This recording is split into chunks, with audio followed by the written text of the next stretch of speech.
Mesdames et messieurs, ici Jage et on se retrouve aujourd'hui suite à une news d'une pause d'Oda et surtout pour parler de l'arc d'Onigashima globalement parce que ça me permet de rebondir et donc ça tombe à pic.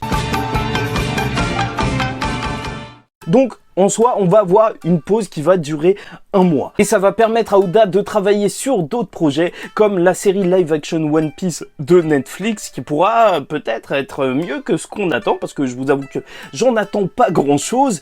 Et bien sûr, aussi, pour Oda, c'est une pause qui va lui permettre de retravailler un petit peu, là, tout ce qu'il a prévu pour la fin de son œuvre, puisqu'on arrive dans la phase finale de son œuvre. Et c'est assez perturbant, rien que de le dire. Mais de toute façon, il y avait eu une pause après Marineford. Est-ce que ça veut dire possiblement une autre ellipse où les Mugiwara s'entraîneraient? Peut-être bien ou peut-être pas du tout. Dans tous les cas, c'est vrai que Oda, là, il dit que ça va lui permettre d'aller plus rapidement, en fait, de réorganiser son histoire. Et je vais pas vous mentir, moi, c'est quelque chose que j'ai ressenti, en fait, durant cet arc d'Onigashima, sans rentrer dans les critiques tout de suite.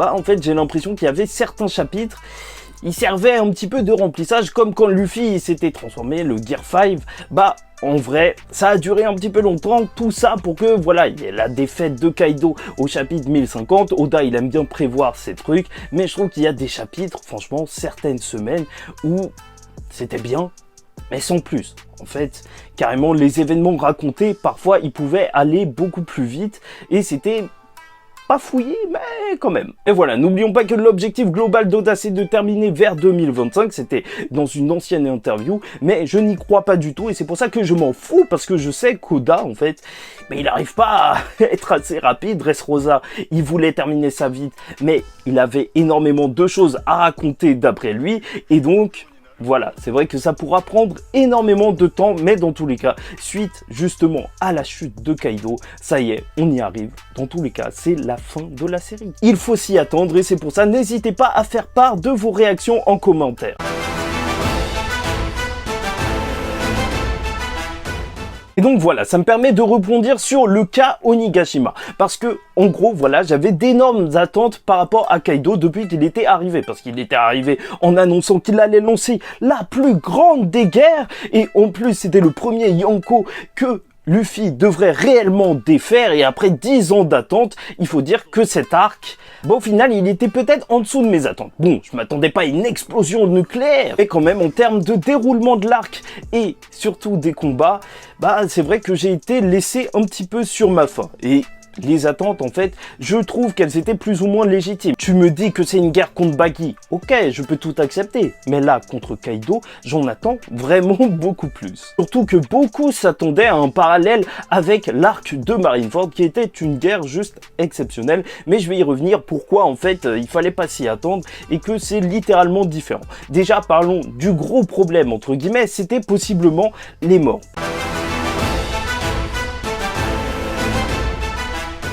Parce que c'est vrai que, voilà, tout Wano Kuni, avec justement cet esprit samouraï, nous indiquait qu'il y aurait des morts, que le sacrifice était important pour le pays. Même en fait, en termes de thème dans l'histoire, c'était quelque chose. Et c'est pour ça que même si Oda, il n'a pas l'habitude de tuer des personnages, c'est pas encore passé là. Tu vois, j'ai encore la haine qui soit revenue. Là, on pouvait s'attendre peut-être à un rebond d'Oda et je m'attendais à la mort de tous les fourreaux rouges. Et au final, il y a eu des pertes, mais peut-être trop peu de pertes comparé à ce qu'on pourrait attendre d'un combat contre Kaido, la créature la plus forte du monde, un des 4 Yonko de One Piece. Je te le répète encore une fois, les personnages ont pour thème le sacrifice. C'est ça qui me dérange, c'est ça.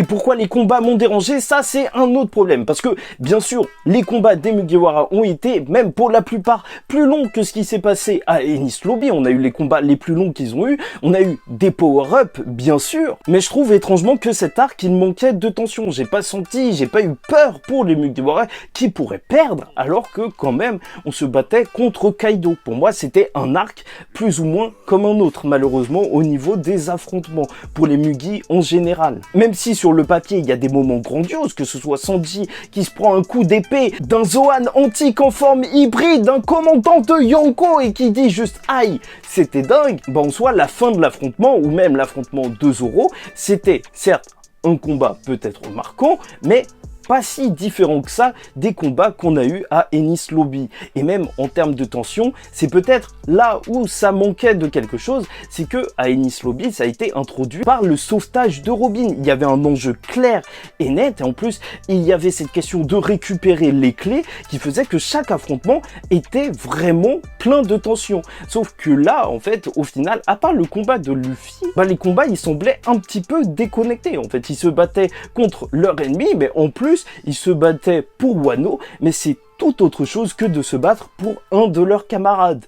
Et c'est pour ça que peut-être j'ai été un petit peu moins dans le truc, et en plus, voilà, comme je te le dis, c'est des combats qui auraient pu être dans n'importe quel arc. Franchement, à mon avis, je vois pas de différence notable entre le combat Zoro contre Pika ou même contre Kaku et le combat qu'il a eu contre King. J'ai pas eu l'impression qu'on était passé à vraiment autre chose, qu'il y a dû y avoir d'énormes sacrifices, où vraiment Zoro a dû beaucoup plus se surpasser qu'à ces moments-là. C'était un combat comme un autre, alors que c'était quand même le second d'un Yonko.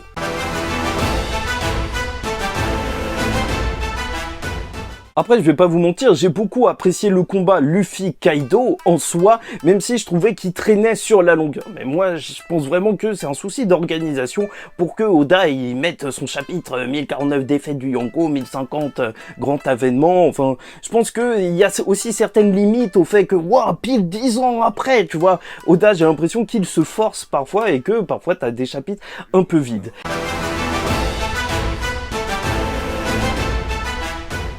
Mais bon, après, pour défendre justement Onigashima, il faut se dire aussi que c'était impossible que ça fasse une Marineford.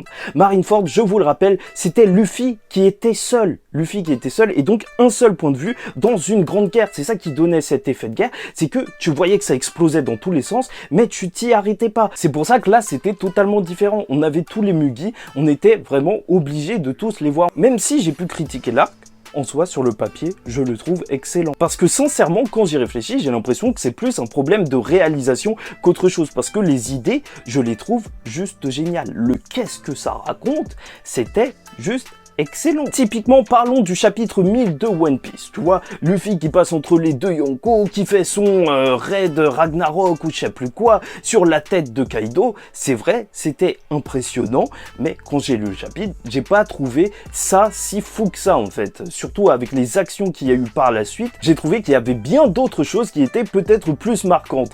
Et si tu ne me crois pas, essaye de regarder justement l'épisode 1015, justement l'épisode qui adapte ce chapitre. Là, par contre, c'était un 10 sur 10, parce que la mise en scène, elle a réussi à créer quelque chose, à rendre l'événement tellement marquant à travers les yeux de Yamato, ou même de tout le monde et tout, les mouvements de Luffy, que là, ça a été vraiment beaucoup plus marquant pour moi.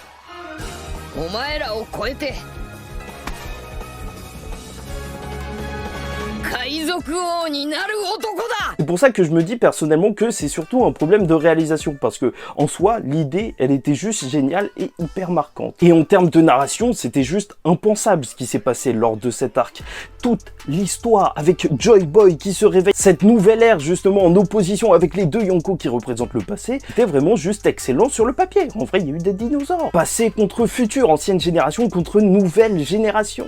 Et voilà, même si j'ai été déçu à certains moments, plus j'y pense et plus je me dis que, en vrai, tout ça, c'était peut-être pas la fin de quelque chose, la fin de Kaido, mais plutôt le début de la fin de One Piece. En fait, peut-être que la grande guerre qu'annonçait Kaido, ce ne sera pas elle, mais justement celle qui va commencer à cause de ces événements, à cause du fait que Luffy est devenu Joy Boy et que maintenant tout le monde va le pourchasser. Là, peut-être que ce sera pas directement, j'aurais préféré qu'il se passe un truc directement, bien sûr, avec les marines ou pourquoi pas Barbe Noire qui arrive sur Wano, mais dans tous les cas, quoi qu'il arrive dans les prochains chapitres, il va se passer quelque chose, même si c'est dans très longtemps. Onigashima, en vrai, avec un peu de recul, je me dis que c'était vraiment juste le début de la fin de One Piece, et c'est pour ça que, même sans apprécier complètement à 100% l'arc, j'en garderai un bon souvenir. Bon bref, j'espère que vous avez apprécié cette vidéo. N'hésitez pas à liker ou disliker la vidéo si ça ne vous a pas plu. Commentez, donnez-moi votre avis en commentaire sur tout ça. Est-ce que ça vous a plu,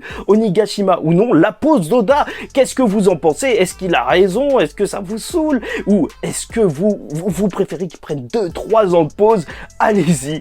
Et bon, abonnez-vous parce que chaque semaine on parle de One Piece normalement. Et en attendant la suite, je vous dis ciao tout le monde, faites très attention à vous et surtout paix sur vous.